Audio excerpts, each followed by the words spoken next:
Les ouvriers sont français, l'équipement est français, mais malgré les apparences, la vigne qu'ils plantent pour la première fois ici ne l'est pas.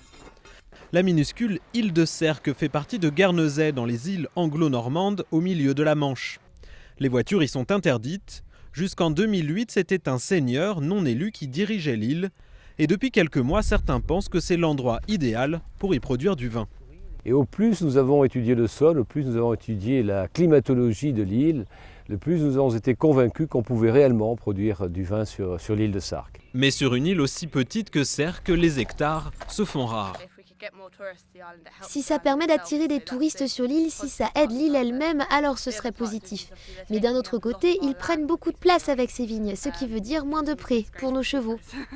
La vigne est financée par les frères Barclays, des millionnaires qui habitent dans un château sur l'île voisine et dont l'influence sur Sercq est à la fois économique et politique. En 2008, après les premières élections dans l'île, ils ont par exemple menacé de retirer leurs entreprises parce que le candidat élu ne leur plaisait pas.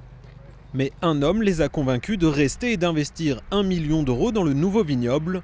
Pour lui, c'est la preuve qu'une réconciliation est possible entre les pros et les anti-Barclays.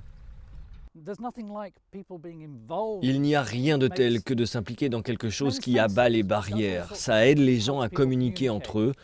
On essaie de travailler tous ensemble. C'est ça l'intérêt. Le vignoble devrait produire jusqu'à 40 000 bouteilles que les Barclays espèrent vendre très cher à des hôtels de luxe. Il ne leur reste maintenant qu'un seul détail à régler, trouver un nom pour ce nouveau vin.